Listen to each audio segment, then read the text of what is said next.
dar un poco, ¿no? Una idea de qué trata lo que es energías renovables en Perú, así como mencionó Gabriela, o sea, sí he visto en diferentes, la mayoría de países de Latinoamérica he visto, entonces más o menos tengo una buena noción, y también a nivel de Europa y Asia, todavía no África, tal vez en algún momento veré, pero bueno, o sea, yo trabajo ahorita en una empresa llamada Andes Solar, que es una empresa que se dedica justamente a eso también, ¿no? Es una empresa que, digamos, desarrolla, construye, opera proyectos solares. Justo esta foto tomé cuando estaba en Chile y es de una PMGD. Después voy a explicar qué es una PMGD, pero es una pequeña planta, bueno, pequeña mediana planta que vemos acá en Chile que está conectada a la red de distribución, ¿no? Y así como hay una, bueno, en este caso de Andes Solar tiene varias en Chile, y la idea que estamos haciendo ahorita es tratar de entrar al mercado peruano para justamente desarrollar más de estos proyectos, ¿no? Entonces voy a comenzar. He dividido esta presentación. Esta también es una planta solar de Andes. Un poco es un marketing para Andes. Entonces lo he dividido en diferentes puntos, desde antecedentes del mercado, cómo funciona el mercado de electricidad, la generación, temas de plantas solares y eólicas, y cuál es la perspectiva nueva para nuevos proyectos de energía, ¿no? O también llamado nueva capacidad, ¿no? Aquí no menciono, sí me gustaría mencionar, no menciono mucho o sea, hay diferentes proyectos renovables, no solo es solar y eólico, pero me voy a concentrar en eso por este momento, y un poco más en solar incluso, porque es lo que está entrando, o mejor dicho, queriendo entrar más al mercado, ¿no? Y es lo que se ve más, también eólico, también se ve más, probablemente un poco más el solar, por su facilidad en la construcción, ¿no? Y sus costos. Pero aquí no voy a hablar mucho de hidroeléctricas, que también se consideran renovables, pero las que son menor a 20 megas. Las que son mayor, un poco debatible, porque por su misma lógica de que algunas inundan, algunos no lo consideran renovable, pero bueno, o sea, se puede debatir, ¿no? Después, el tema de biomasa, tampoco voy a hablar mucho, que es el uso o sea, de material orgánico y a la vez desechos para generar energía. Tampoco voy a hablar de mareomotriz, pero igual quisiera que sepan qué es, ¿no? O sea, cada uno de estos. Es el uso de las olas para generar energía, ¿no? Que tampoco, honestamente, no es muy común, ¿no? Tampoco, bueno, un resultado de estas energías renovables es lo que se está viendo ahora, que es el hidrógeno verde, que con fuentes renovables uno que crea hidrógeno que, bueno, se usan para diferentes cosas, que lo más probable es que se use en el futuro, bueno, se está usando, mejor dicho, en algunos lugares, en algunas mineras, para sus equipos que ya han cambiado en vez del uso de combustible a hidrógeno. Entonces, varias mineras están cambiando ese chip, pero es algo bastante nuevo. Entonces, no quiero ir mucho a detalles sobre eso, ¿no? Bueno, primero, ya, sobre los antecedentes del mercado, o sea, ¿qué es el mercado energético, no? O sea, el mercado energético, todos tenemos luz, electricidad en nuestras casas. No, aquí hay un párrafo en inglés. Bueno, se me olvidó traducirlo. Aquí, justamente en el mercado de energía, que todos tenemos luz en nuestras casas, ¿no? Y no sabemos mucho de dónde vienen la mayoría, pero en Perú específicamente viene de lo que es agua y gas, o sea, hidroeléctricas y gas. Tenemos una matriz energética donde más o menos el 70% o hasta 80% viene de la o quema de gas o de las hidroeléctricas. Y aquí hay una foto justamente de la central de Electroperú, que es una de las más grandes del Perú, que genera o sea, bastante energía, ¿no? Y mencionar que Perú antes era un país bastante, yo te diría que hasta un 80% netamente hidroeléctricas, ¿no? De ahí viene lo que es Camisea, y o sea, se encuentra el yacimiento de Camisea en el 2004, y comienza a haber un incremento brutal de cuántas centrales térmicas existen, ¿no?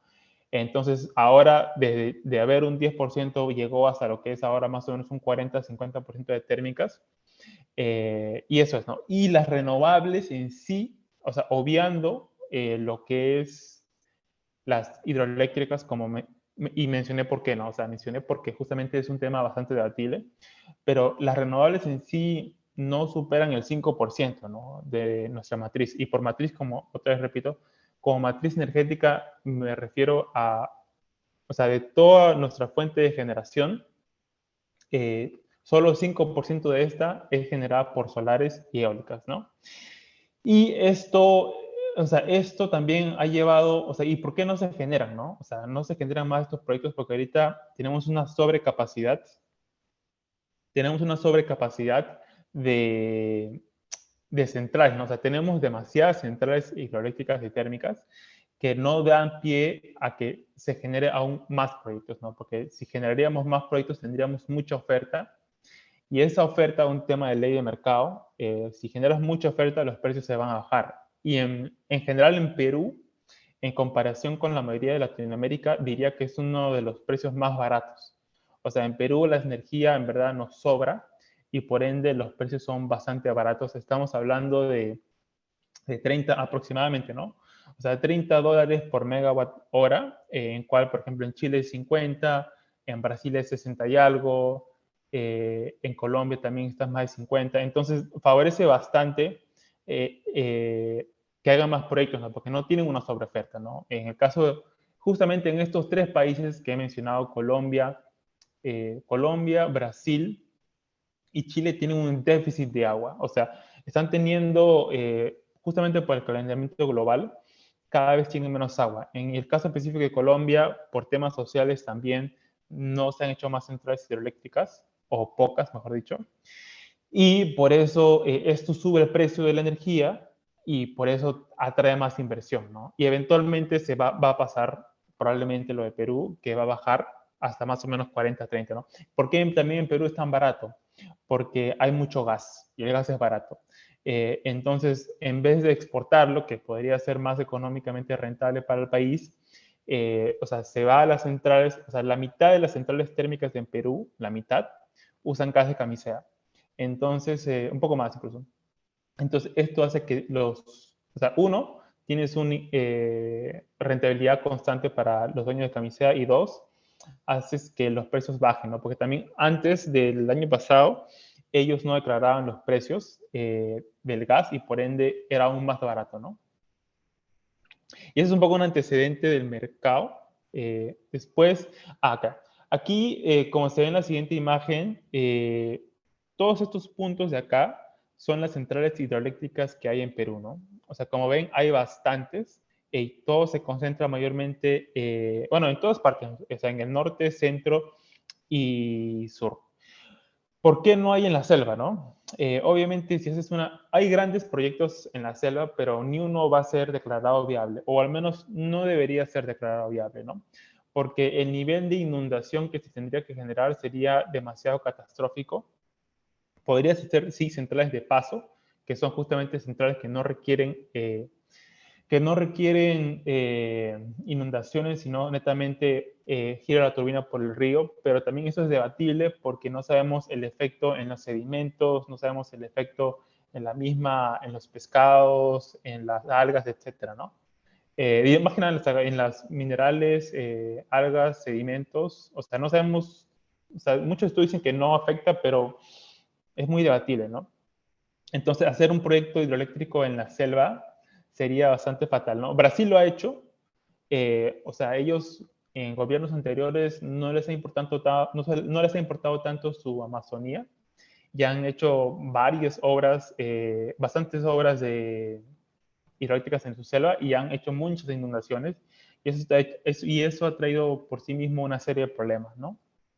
Después aquí tenemos hidroeléctricas y de ahí tenemos las térmicas, ¿no? O sea, las térmicas, como ven, se concentran más en el Lima, bueno, en Lima hay bastantes, y más en el norte, ¿no? ¿Por qué más o menos la concentración en Perú es el centro-norte? Porque la mayoría de consumo se concentra acá, o sea, casi todo el consumo energético está en el centro y después en menor cantidad en el norte, después viene el sur y finalmente viene la selva. Después tenemos centrales hidroeléctricas aisladas, que son justamente centrales que no están conectadas a la red. ¿Y qué me refiero a red? En Perú tenemos la red de interconexión, que es una red que, digamos, todas las centrales de generación inyectan a diferentes subestaciones y todas están conectadas mediante líneas de transmisión que van desde el mismo Ecuador, porque tenemos una interconexión con Ecuador, hasta la última ciudad que va es hasta Tacna, ¿no? Y bueno, iba a haber una interconexión con Chile, pero ese proyecto lamentablemente no procedió, ¿no? Pero sería bastante bueno que podamos conectar, ¿no? Y igual aquí tenemos centrales térmicas aisladas, que son igual centrales térmicas que no están conectadas a la red, que tienen su propio sistema. Y finalmente lo que ven acá son las energías renovables, que si comparamos con las hidroeléctricas, que hay, o sea, aquí habrán más de 70, aquí habrán como 20, 30, más incluso. Aquí habrán unos, ponle 20 algo, aquí otros unos 15 por ahí. Y aquí en total habrán unos 15 aproximadamente combinados, ¿no? Entonces aquí muestro las eólicas que están en el norte. Después en el sur están las solares y una que otra eólica y solar en diferentes partes del centro del país, ¿no? Después voy a explicar por qué cada una de estas está orientada en estas zonas, ¿no? Y finalizando aquí se pueden ver todas las centrales de todo el país, ¿no? Tenemos bastantes centrales, todo se concentra, como ven, en el centro norte y un poco en el oriente, que se le dice, que es la selva, porque justamente, eso también es un tema que vamos a hablar, pero voy anticipándolo. En la selva es un poco difícil tener generación porque, o sea, puedes afectar mucho el medio ambiente, ¿no? O sea, hidroeléctrica, ya les mencioné, inundación, simplemente no va. Térmica es lo más común y por eso en la selva el precio es tan caro, ¿no? Entonces tampoco es la idea. Y después de térmicas también te genera mucha contaminación. Eólicas imposible, o sea, no hay viento uno y tampoco se podría porque estamos hablando de turbinas que tienen una longitud de 50 metros, o sea, imposible llegar ahí. Y lo que viene después es la solar. La solar es la clave justamente para la selva, ¿no? Ahí tienes que usar centrales híbridas. Entonces, las centrales híbridas son centrales que tienen plantas solares, sí, y a la vez baterías. Entonces, porque los paneles solares obviamente solo funcionan cuando hay sol. Entonces, las baterías te dan más o menos 4 o 6 horas de energía. No pueden darte más porque justamente por ahora está muy caro. Y eso es lo que usualmente se ve en diferentes regiones, en diferentes países en sí, ¿no? En lugares aislados usar este mecanismo.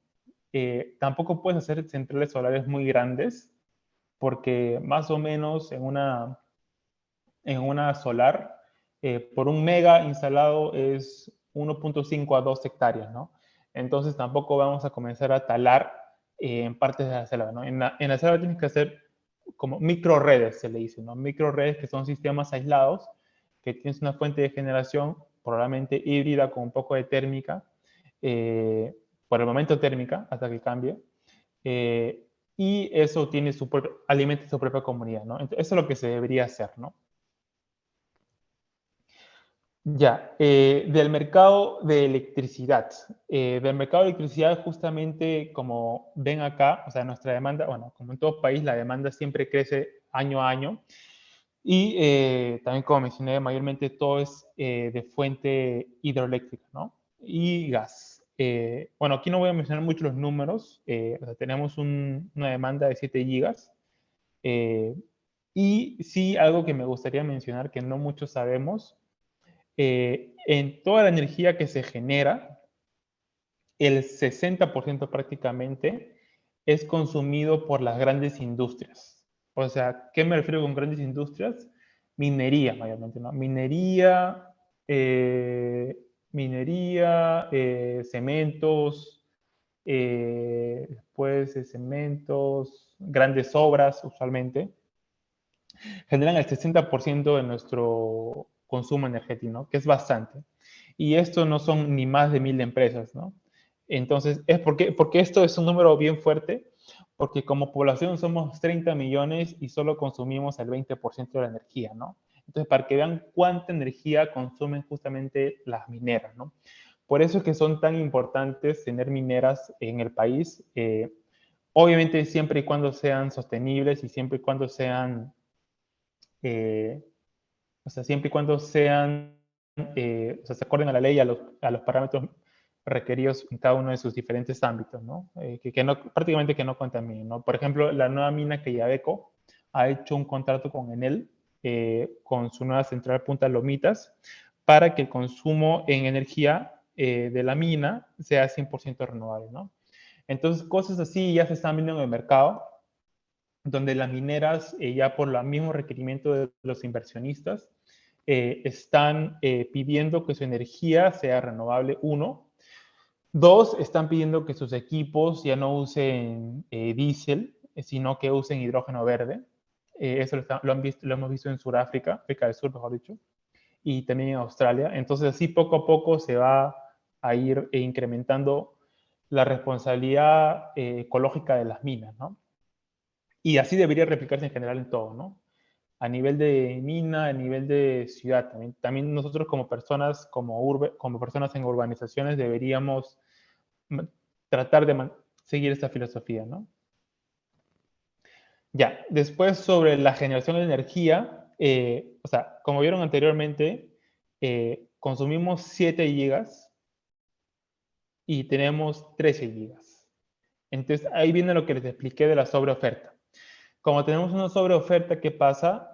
Los precios son bien bajos. O sea, los precios son bien bajos y eso hace que sea un poco menos atractivo para inversionistas querer entrar al mercado, ¿no? Igual quieren entrar al mercado, pero ahorita ni siquiera están considerando, o sea, sí es un impedimento un poco el precio, pero los inversionistas ya han pasado sobre esa barrera, porque ya los proyectos renovables justamente ya los precios sí dan, pero ahora la segunda barrera que el Perú tiene que pasar es la normativa, que eso lo voy a hablar después, ¿no? Bueno, resumiendo a lo que es la generación, a la derecha pueden ver cómo se consume y cómo se genera nuestra energía en el Perú, ¿no? O sea, como ven, todo es prácticamente hidro y gas, o sea, todas esas barras, y un poco de diésel, y hay también mayormente en la selva, prácticamente en la selva, ¿no? Y un poco en el sur también. Eso amarillo que ven pequeño son las solares y lo verde son las renovables eólicas, ¿no? Y entonces prácticamente no representa nada, ¿no? O sea, como le dije, es más o menos un 5% que no es nada, ¿no? No es nada y es algo que deberíamos tratar de incentivar para que justamente haya más, ¿no?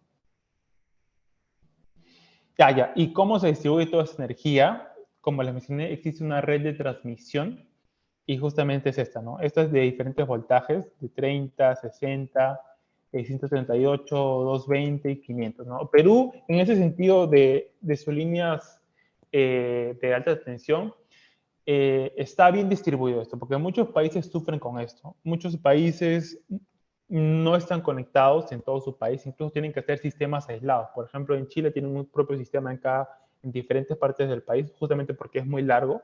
Lo mismo pasa en Brasil.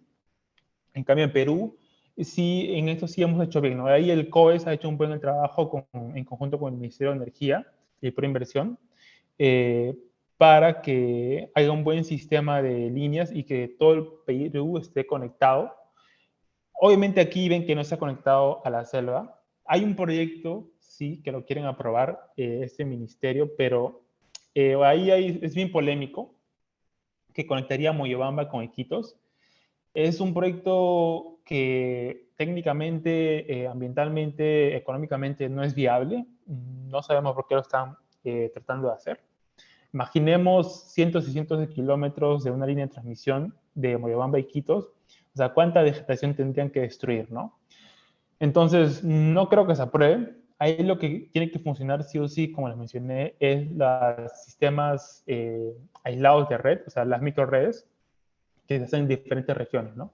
En diferentes ciudades de la selva, donde podemos poner plantas solares híbridas y van a tener suficiente energía o sea, para el día y noche, ¿no? Eso no hay problema.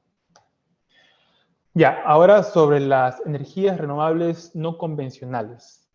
A finales de 2020 habían 7 plantas solares y 7 plantas eólicas Ahora hay una planta solar más, de ahí lo vamos a ver. Y también hay 8 plantas de biogás, biodiesel, biomasa, y 52 pequeñas centrales hidroeléctricas. O sea, que sí se le considera como energía renovable no convencional, ¿no? Convencional se le dice a las hidroeléctricas mayores a 20, ¿no? Entonces, esto en el 2020 alcanzó el 6%.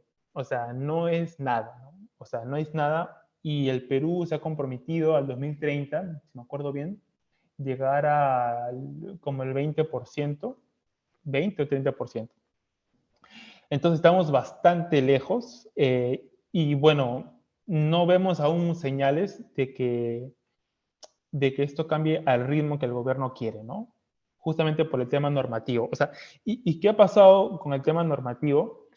Eh, o sea, si bien hay una ley que promueve las energías renovables, no hay mecanismos para justamente esto se tangibilice, ¿no? Por ejemplo, en Perú tenemos el gran problema que relacionamos potencia con energía. En cambio, en otros mercados como el chileno, es el mercado de energía es uno, solo es el mercado de potencia y otro es el mercado de los servicios complementarios. En cambio, como en Perú estamos demasiado ligados a estos dos cosas, potencia y energía, las solares y las eólicas bueno, las solares más que nada que no tienen potencia, no pueden hacer contratos. Y como no pueden hacer contratos, no pueden ser económicamente viables a menos que encuentres otros mecanismos, que son como, por ejemplo, hacer una hibridación con una central hidroeléctrica o una térmica, ¿no? Eh, las eólicas sí están saliendo rentables, sí, o sea, sí tienen un poco más de potencia reconocida que los Nermin les dio. El Nermin es el regulador de la energía. Entonces, esto es una problemática que en verdad ha estado estancado años, pero creemos, incluso la Asociación de Energías Renovables lo está trabajando, la SPR, y varias empresas están bastante interesadas en que esto se apruebe. Eh, Más o menos yo estimo que en no más de 4 años ya se debería estar aprobando. Si bien no por voluntad política, yo creo que porque hay demasiadas empresas en este ámbito que están presionando, porque obviamente es el futuro, ¿no? Obviamente, como ha pasado en Brasil, como ha pasado en Chile y en Colombia, y en diferentes partes del mundo, el agua se está agotando, ¿no? No es el mismo recurso de siempre, no es el mismo caudal, no llueve igual.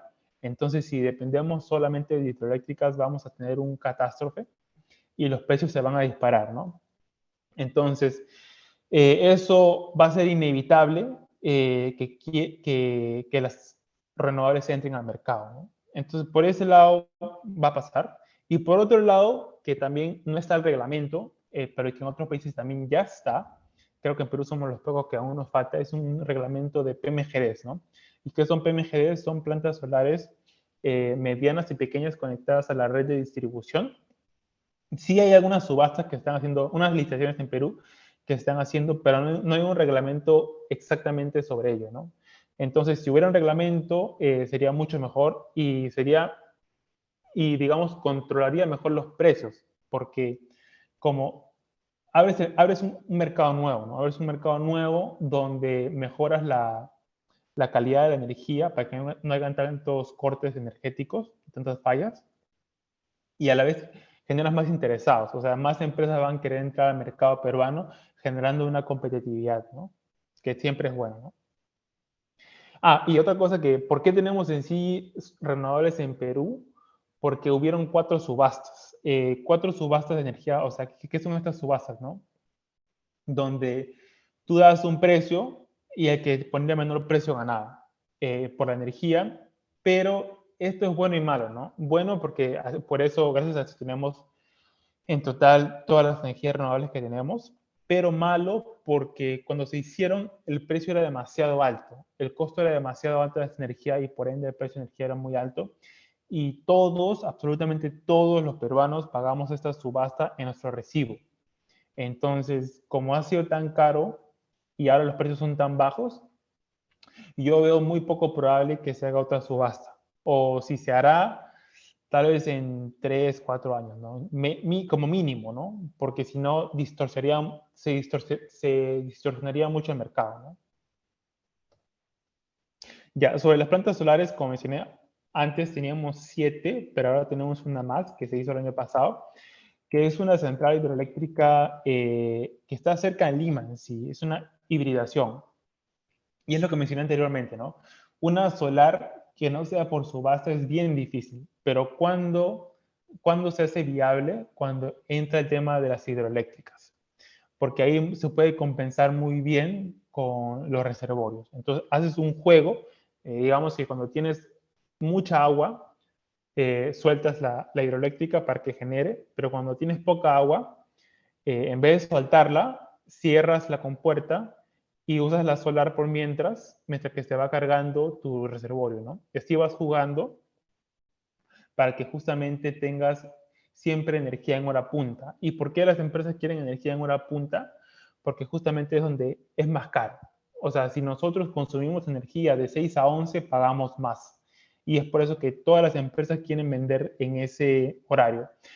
Pero ¿qué pasa con las horarias ahí, no? En ese horario de 6 a 11 no hay luz. O sea, no hay luz y por ende no hay energía. Y por ende no hay potencia. Ese es el gran problema de las solares.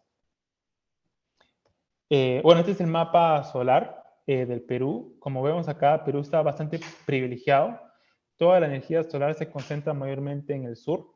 Se concentra en lo que es Tacna, Moquegua y Arequipa. Y a nivel de país, obviando el sur, la mayoría de radiación se encuentra en la parte sierra, muy poco en la costa, obviando estas 3 regiones. Incluso Ica también tiene. Y donde hay mucho menos es en la selva, ¿no? En la selva es un poco una contradicción porque es donde necesitamos solares, pero a la vez la radiación es muy poca, pero a la vez el precio sí es alto, entonces sí da para proyectos solares, ¿no? Entonces es un poco así engorroso, ¿no? Ahora, a nivel de Latinoamérica, como ven acá, prácticamente 4 países están privilegiados de alta radiación. Perú, Chile, Bolivia y Argentina un poco. Pero quienes tienen más fama es Chile y Perú. Pero sin embargo, y vean el resto, ¿no? El resto de los países tienen mucho menos radiación. Pero y sin embargo, los mejores competidores son México, Chile, Argentina, Colombia y Brasil. O sea, tienen pocos recursos y sin embargo están más desarrollados que el Perú, ¿no? Entonces ahí es la problemática de la normativa, ¿no? Que no nos deja avanzar, no nos deja ser competitivos y no deja que aún más empresas quieran entrar al mercado, ¿no? Después, otras cosas que favorecen a ellos, como mencioné, en Brasil el precio de la energía es el doble, ¿no? Prácticamente, ¿no? Si en Perú es 30, en Brasil es 60 y algo, ¿no? Entonces, esto hace que los precios sean mucho mejor, aún así una baja radiación, ¿no? En Chile tienen precio de 50, pero la normativa es muy buena, ¿no? Es muy buena y tienes el tema de PMGDs y entonces por ese lado le va bastante bien, ¿no? Bueno, en Colombia específicamente, ven ahí en el mapa que tienen una radiación bastante mala. Y sin embargo, como allá tuvieron grandes problemas sociales, mm, simplemente ya la gente no quiere hacer más hidroeléctrica, ¿no? Y más se están enfocando en solares, ¿no? Ahora, eólicas. En eólicas, en Perú tenemos 7 y unas nuevas últimas que se hicieron por Chota, que es por unas que se llaman Duna y Wambos.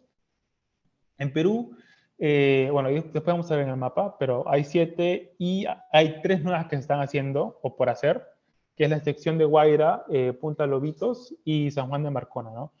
Las primeras 2 de Enel y la última de Acción, que son grandes empresas de generación. Este es un mapa del recurso eólico en el país y como ven prácticamente toda la costa está bastante privilegiada, pero más que nada Piura, Lambayeque, Ica y el norte de Arequipa. Y a nivel de sierra, que no es común, Cajamarca. O sea, Cajamarca tiene un gran potencial eólico, sin embargo ahí no puedes hacer grandes áreas porque hay mucho terreno puro montañas, entonces sería demasiado complicado y demasiado caro. Y en Perú no van a haber, no vamos, al menos no van a haber por un tiempo eólicas en el mar, porque en Europa sí hay, porque digamos su zócalo del mar no está tan profundo como el de nosotros, ¿no? Esto es a nivel, digamos, de todas las Américas. Como ven acá, casi un buen recurso está en Argentina, Argentina, Uruguay, y en Estados Unidos, ¿no? Y en Brasil también un poco. Entonces, y esto se refleja otra vez en quiénes están más rankeados, ¿no? Está Brasil, México, Chile y Argentina, ¿no? Entonces, otra vez, ¿por qué, no? Porque ellos tienen mejores precios, ellos tienen, digamos, mejor regulación, entonces les favorece bastante, ¿no? Ya, después, ya, las últimas dos diapositivas para terminar. ¿Cuál es la perspectiva, no? O sea, para que Perú pueda tener más centrales renovables, sí o sí es un tema regulatorio, nada más. No es un tema de costos, y ya los precios dan. Los precios dan, o sea, el CAPEX precios ya son lo suficientemente competitivos. Lo que tienen que hacer es cambiar la regulación, ¿no? O sea, incentivar las renovables tienes que dividir el tema de potencia y energía, tienes que crear la regulación de los servicios complementarios, que esos servicios complementarios son justamente el tema de baterías, mayormente, que está muy ligado a las solares. El tema incluso cuando se construyan las centrales reversibles, que también va a ser muy importante en todos los países, más o menos en unos 10 a 15 años van a ser bastante relevantes, porque cuando tienes renovables, su defecto es de que, como es muy variable si hay viento o si hay sol, genera una inestabilidad en la frecuencia de la red, y eso hace que requieras un mecanismo como las centrales reversibles para controlar la variabilidad del recurso, ¿no? Por ende de la frecuencia, ¿no? Después, el Perú tiene uno de los mayores potenciales solares en el mundo, eólicos también. Entonces, no hay por qué no hacer, ¿no? Entonces, en verdad tenemos bastante privilegio en ese sentido, tenemos bastante terreno. Ahí el Estado tiene que ayudar, debería ayudar a mapear tal vez los terrenos que ellos disponen para estos proyectos. Y después otra cosa que sí, bueno, como dije, es un problema que los precios sean tan baratos, pero a la vez la energía ya da, ¿no? La energía ya da con estos precios y sí incrementará un poco con el tiempo, pero no va a afectar, ¿no? Igual los proyectos van a ser lo suficientemente viables, ¿no? Por sí solos. Después, para terminar, o sea, este es un tema un poco profundo, pero voy a hacerlo bastante superficial. Cuando se termine el gasoducto sur, esperemos que esto haga que también en el sur sea un poco más competitivo los precios, porque en el sur son un poco más caros por un tema que usan obviamente diésel. Entonces, cuando haga un gasoducto en el sur, va a homogenizar los precios en todo el mercado peruano, que ya son más o menos homogéneos para mantenerlo. Y como se va a distribuir este gas más hacia la población, probablemente los precios vayan a aumentar y por ende aquí van a ser mucho más atractivos otra vez las renovables, ¿no? Y después, un punto final, bueno, unos puntos finales son que quisiera que sí se llegue a cada uno, es, bueno, que sí hay mucho potencial energético en Perú. Tenemos agua, tenemos gas, tenemos radiación, tenemos viento, tenemos todo. Tenemos terrenos en diferentes partes, tenemos harta demanda de todo lado, ¿no? Doméstico y a la vez industrial. Entonces tenemos todo esto, ¿no? ¿Y qué falta? Inversión no falta, o sea, inversión definitivamente no es la que falta. O sea, yo estoy trabajando en una empresa, Andes, que está bastante interesado en entrar al mercado peruano y está entrando al mercado peruano con todas estas restricciones. Entonces, inversiones no faltan del sector privado. Aquí lo que está faltando es más aceleración del sector público. El sector público tiene que acelerar las cosas creando la normativa ni siquiera para favorecer en sí, simplemente tiene que crear la normativa para que puedan competir, que la solar pueda competir con la hidroeléctrica o con la térmica o etcétera, y ya el mercado decide cuál va a salir ganando, ¿no? Entonces simplemente tiene que ayudar en poner la cancha igual, ¿no? Para todos. Y sí debería incentivar que las ciudades como Lima, que es la metrópoli de Perú, que tiene un gran consumo energético y por ende una gran contaminación, en que sea más renovable, ¿no? Que hayan en los techos de las industrias, como los mercados, los supermercados, paneles solares. Eso va a generar igual menores precios, más sostenibilidad. Después podría crear que incluso que todos los trenes que van a haber en Perú, como la línea 1, sea como lo que ha hecho Quellaveco, ¿no? Que toda esa energía sea netamente renovable. También pensando ya fuera de solar y hidroeléctrica, que todos, o hasta la mayoría de personas que están conectadas al gas de cálida, lo que podría hacer ahí es insertar el tema de hidrógeno verde, poniendo un requerimiento mínimo en ese gas. Y así, ¿no? Hay muchos mecanismos que ya se han hecho. También podría incentivar el uso de baterías en la ciudad. O sea, hay muchos mecanismos que ya son bien conocidos en Latinoamérica, en el mundo, que Perú tiene que incentivar para que puedan así entrar más proyectos, ¿no? Y me quedo con eso, ¿no? Me quedo con que simplemente es una falta de voluntad política la que está haciendo que no estemos tan adelantados, pero yo estoy bastante optimista que en no más de 5 años ya vamos a estar compitiendo, eh, vamos a estar en el mismo estándar que está ya prácticamente toda Latinoamérica, menos Perú, ¿no? Entonces, eso. Entonces, muchas gracias y en verdad cualquier consulta, encantado. O si no, me escriben a mi correo, me escriben por WhatsApp, cualquier duda. Siempre encantado digamos, encantado de informar, enseñar sobre cómo es energía para que justamente se incentive más, ¿no? Se incentive más y bueno, si hay alguien aquí que está interesado, trabaja en una minera, en una industria, nosotros estaríamos muy interesados de estar, conversar y digamos, tratar de sacar proyectos eólicos y solares con ustedes. Y eso, muchas gracias a todos.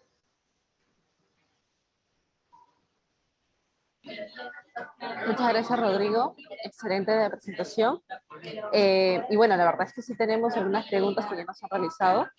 Y igual tienen tiempo para poder presentarlo, para poder, perdón, colocar sus preguntas en el chat. Pero bueno, vamos por las que ya nos hicieron. La primera es, ¿qué nuevos proyectos de centrales de energía renovable se vienen en el Perú? Wow, eso es bien. Ok, ya. Pongan en Google Asociación de Energías Renovables, SPR, mapa de proyectos. La Asociación de Energías Renovables ha mapeado todos los proyectos en el Perú que están por hacerse.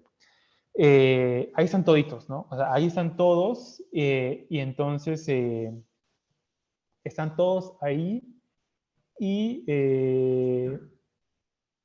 ahí están toditos, o sea, están todas las hidroeléctricas que están en proyecto, todas las solares, todas las eólicas, ahí están los EPOs aprobados y en revisión. ¿Qué son EPOs? Son estudios de preoperatividad que están o en revisión o en aprobado. O sea, ¿y qué es eso, no? O sea, yo estudio una subestación, hago un EPO y veo si es viable o no hacer mi proyecto cercano ahí.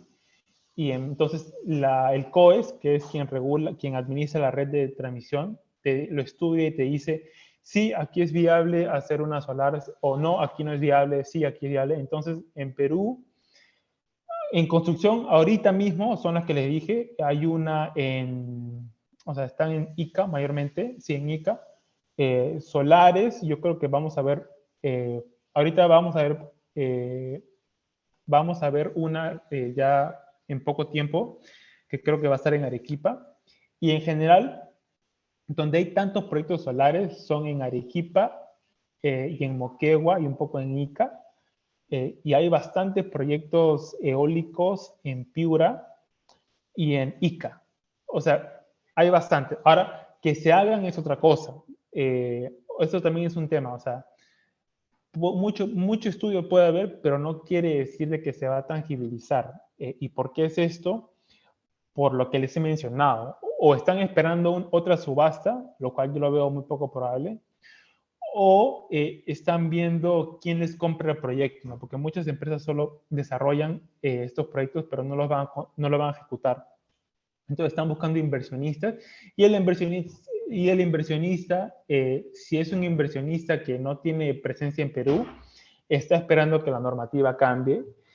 Si es un inversionista que sí tiene presencia en Perú, probablemente para que pueda sacar adelante uno de nuestros proyectos debe tener una hidroeléctrica o una térmica para que pueda hacer una hibridación, una combinación, para que estos proyectos sean económicamente rentables.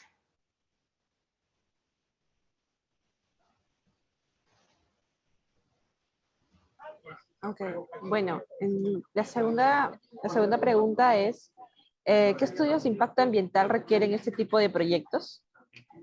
Ya, perfecto. Ahí tienes diferentes. O sea, el solar solo necesitas un día, que es una declaración de impacto ambiental.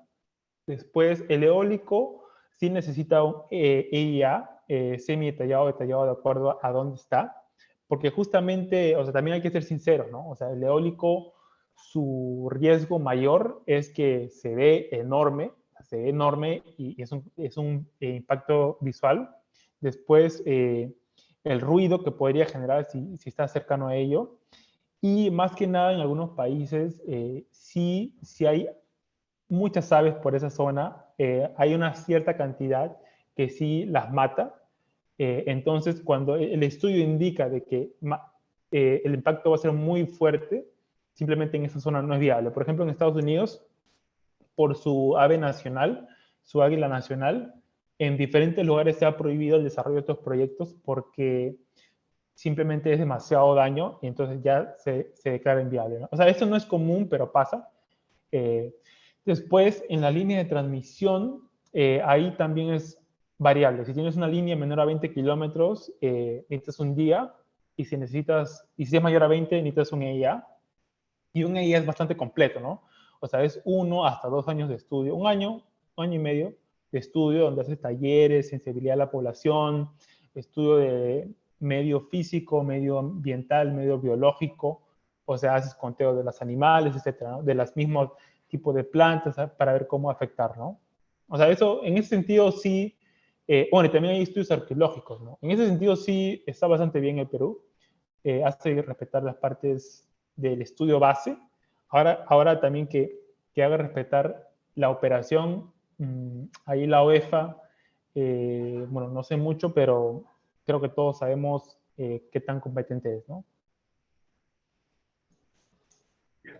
Ok, bueno, para continuar con las preguntas, Rodrigo, ya que terminamos con la presentación, normal podría dejar de compartir su pantalla cuando usted desee. Y Ah, ya, ¿sí bueno, compartido? la siguiente pregunta es, ¿se tiene proyectos de parques eólicos en el Perú?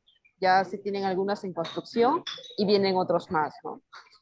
¿Cuál es su comentario con respecto a esto? ¿Ve a Perú como un país que pueda aprovechar realmente este tipo de energía? En Perú, ¿cómo, ¿puedes repetirlo? Disculpa, estaba viendo Okay. cómo conectar. Se tiene proyectos de parques eólicos en el Perú. O sea, se tiene ya Sí, algunos en construcción y vienen otros más. sí. ¿Cuál es su comentario con respecto a esto? ¿No? ¿Ve a Perú como un país que pueda aprovechar realmente este tipo de energías? Sí, definitivamente. O sea, hay siete ahorita en operación, 3 en construcción y N en estudio. Te estoy hablando de, o sea, habrán como 20, 30 que están ya en proyecto, que, que créeme que sí, yo los veo viables ya con el cambio que hace unos años que hizo los Inermin, en darle un poco más de potencia a las eólicas. Yo creo que quien va a tomar más presencia ahora en el Perú son las eólicas, mayor incluso que las solares. porque justamente ya tienen la capacidad de contratación, ¿no? Entonces, por ese lado sí, estoy bastante optimista. Sí demoran un poco más las eólicas porque tienes que hacer estudios de, por ejemplo, pones 2, 3 torres de medición de aire que tienen que estar como mínimo un año de tiempo midiendo, ¿no? Entonces sí, por ese lado, sí soy bastante optimista de las eólicas, ¿no? Claro. Bueno, la siguiente es, ingeniero Rodrigo, respecto a los costos energéticos de luz y agua, ¿la población del centro norte tiene la sensación de un precio elevado? ¿Esto es correcto o no? La sensación de centro sur. Agua, ahí sí me agarraste en agua. En luz, te diría de que, o sea, cómo funciona el tema de la energía. Eh, Están divididos en diferentes sectores, ¿no? O sea, tenemos en Lima, Luz del Sur, Enel, tenemos en el norte, bueno, en la selva de Electrooriente, Electrocayali, tenemos bastante, ¿no? El CEAL. eh, entonces, todas estas empresas, en base a su cliente de su nivel socioeconómico, es que les cobran por la luz. O sea, por ejemplo, eh, en Lima, como hay un nivel socioeconómico mayor, se cobra más y ese adicional, o sea, como cobran más, eso va a un fondo. Y este fondo, digamos, eh, digamos que estás en la selva. Estás en la selva y entonces la energía ahí es carísima. Ahí la energía es cara y por ende la gente debería pagar más, pero no funciona así, porque agarran de este fondo de la gente que paga más y lo llevan, lo subvencionan a la gente que la energía es más cara, pero pagan menos. Entonces, en la costa en general sí es un poco más caro, en la sierra es menos caro, obviamente, y en la selva más, ¿no? O sea, todo esto está subvencionado porque la electricidad, todo esto está bastante regulado por los INERMIN y por ese sentido, si bien ha habido un poco de alzas por el COVID, eh, digamos, no, yo diría que ahí el INERMIN estaba bastante bien cuidando los precios, ¿no? Okay. Bueno, menciona, buenas noches, ingeniero. Mi pregunta es sobre el término de hidrógeno verde, ¿qué es Ya. y cómo se viene implementando en el Perú? Ya. El hidrógeno es algo que usamos en algunas maquinarias pesadas para hacer vidrio, para hacer algunos fertilizantes. Entonces, esto se genera con una industria como cualquiera, pero ¿y cuál es la lógica del hidrógeno verde? Que esta generación de energía se genera netamente con energía renovable. O sea, ¿en qué sentido?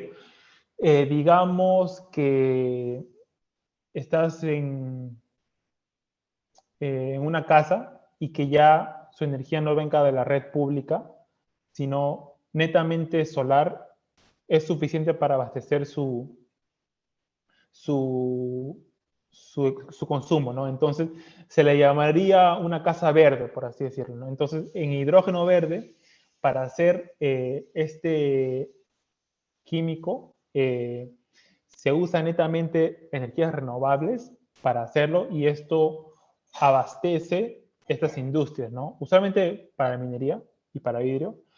Eh, y eso es, ¿no? En Perú eh, escuché que había una o dos que lo hicieron, pero no, te diría que simplemente no hay. En general en el mundo no hay mucho.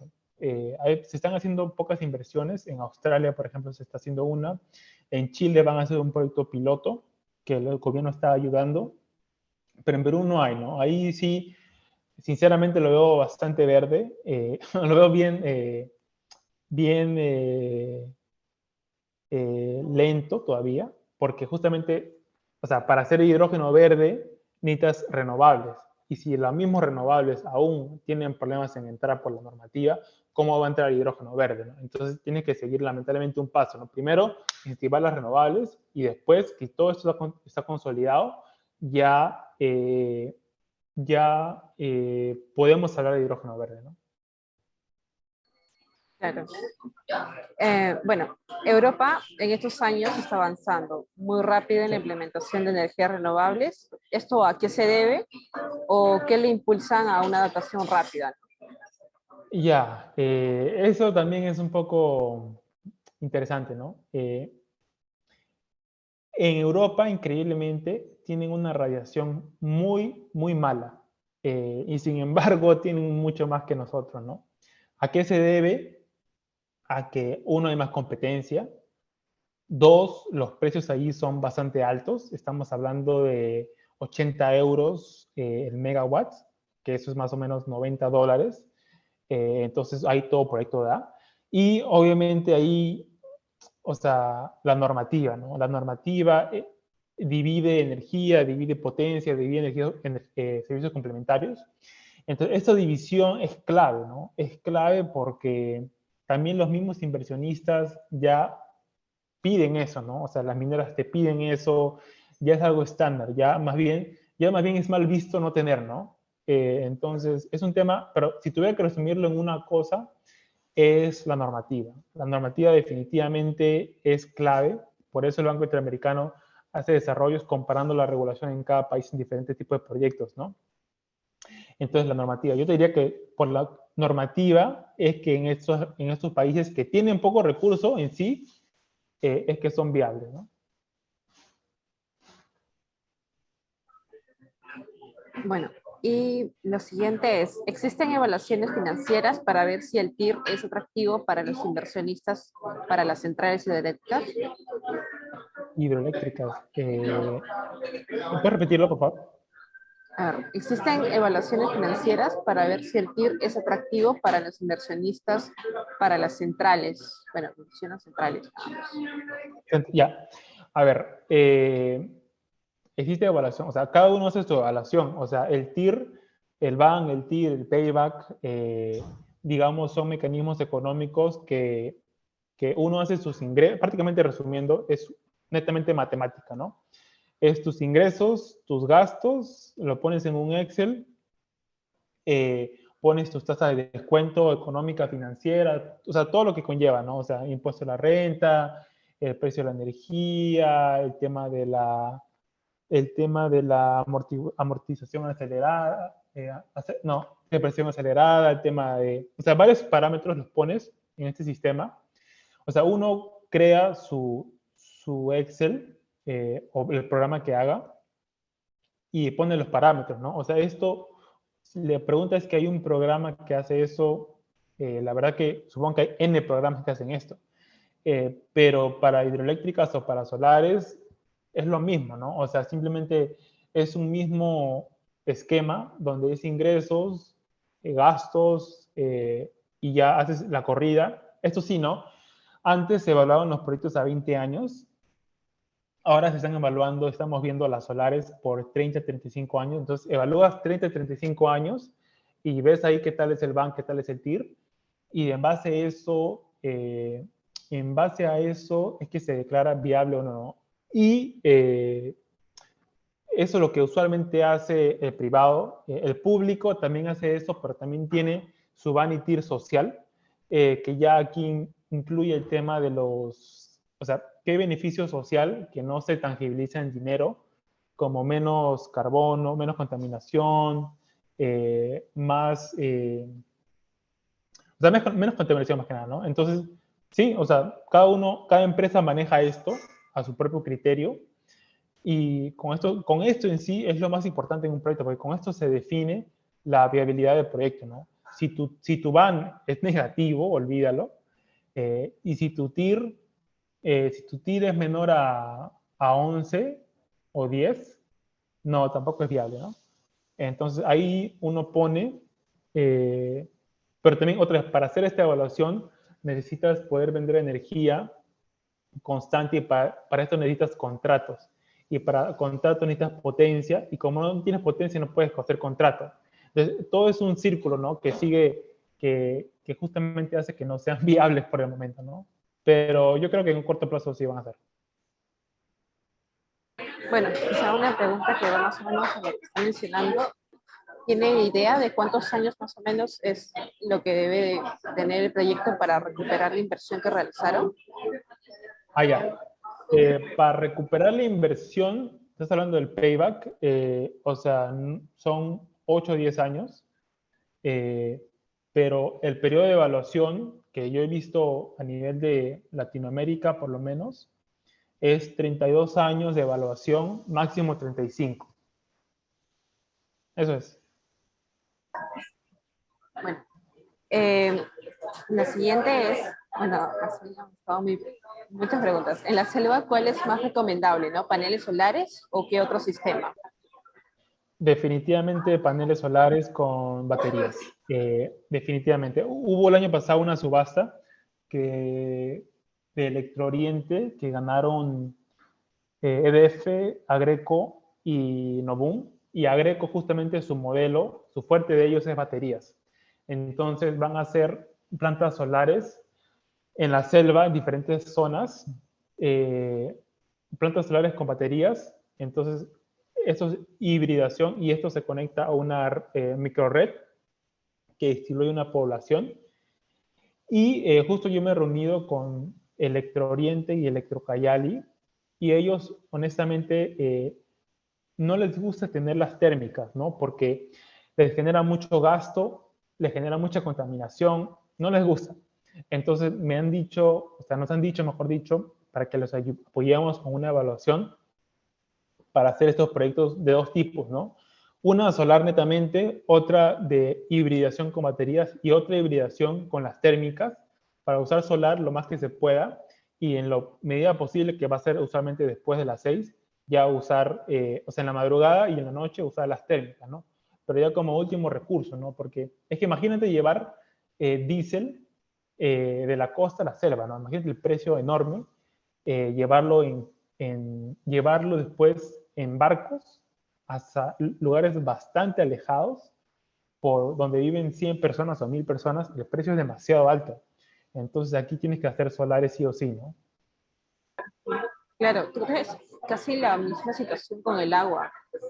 Al tener Claro, poblaciones tan lejanas, no es lo mismo que hacer tus instalaciones que acá, ¿no? O sea, donde toda la población está junta y puedes hacer las así es. comunicaciones normal. En cambio, entiendo que lo mismo debe ser para energía.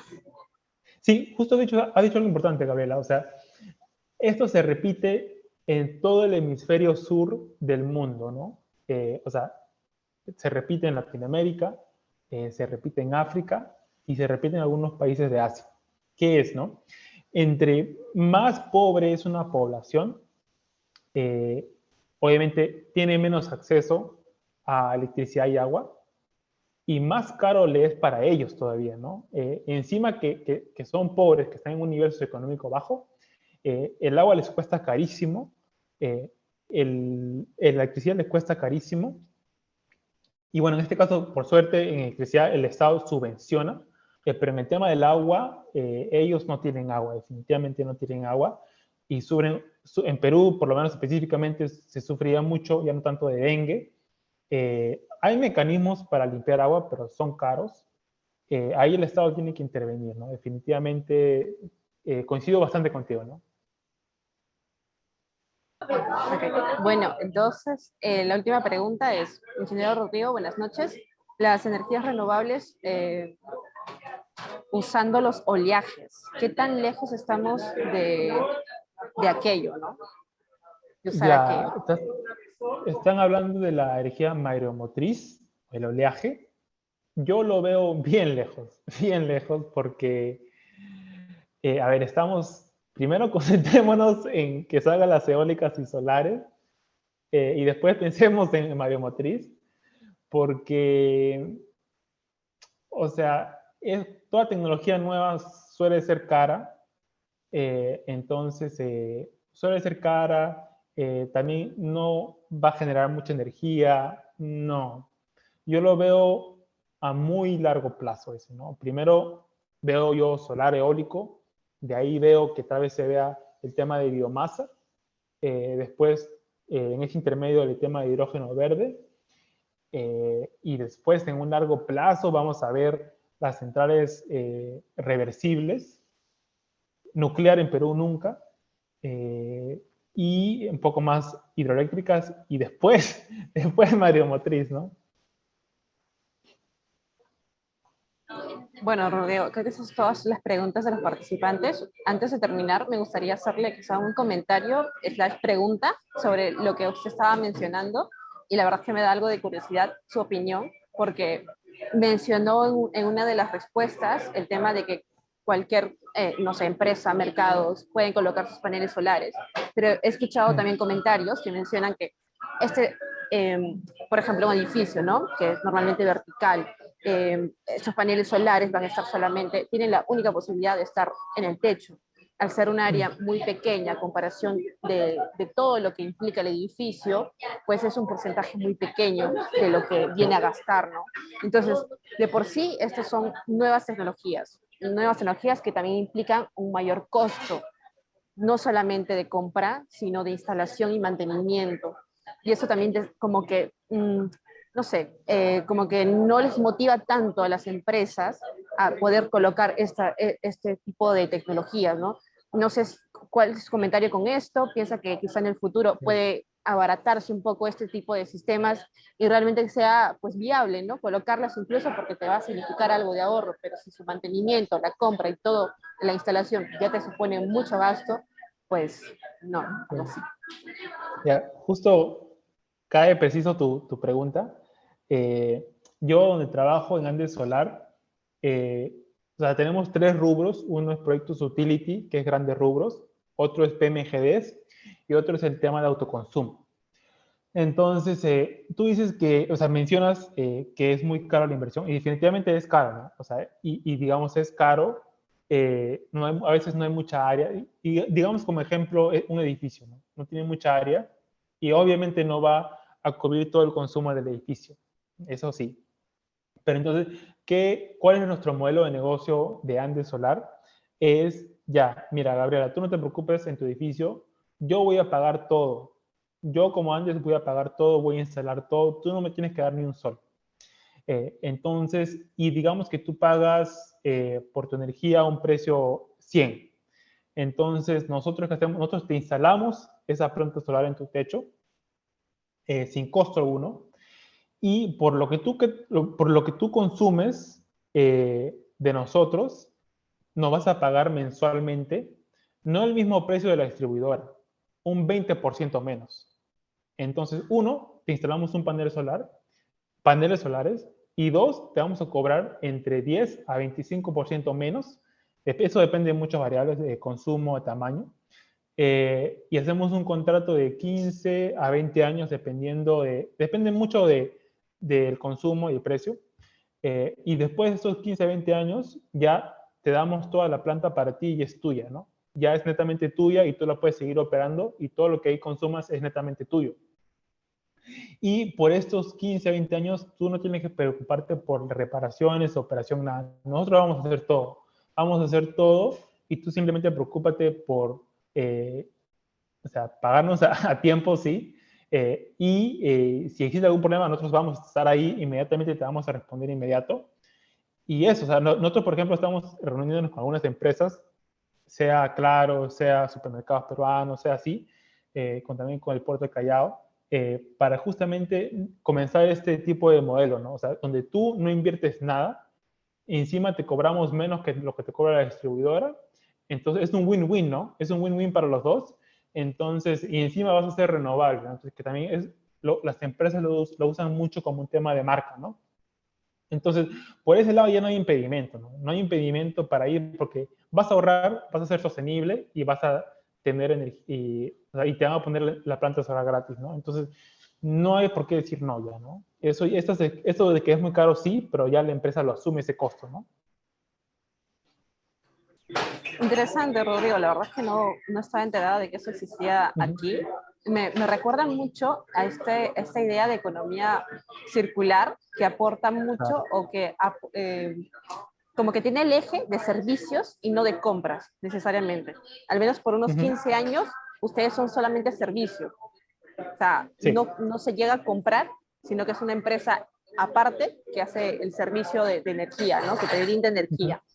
Así Interesante, es. interesante. No sabía que existía eso y está muy bueno en Sí, sí, realidad, sí. porque eso es lo que Sí. normalmente por ejemplo, Holanda, que mencionaste como país, brinda servicios parecidos, ¿no? No sé si al final se quedan con toda la instalación eléctrica, por ejemplo, pero sí sé que lo brindan como un servicio, ¿no? Y no están ahí comprando el foco, comprando las instalaciones, no, sino que tú pagas un monto mensual y ya está, ¿no?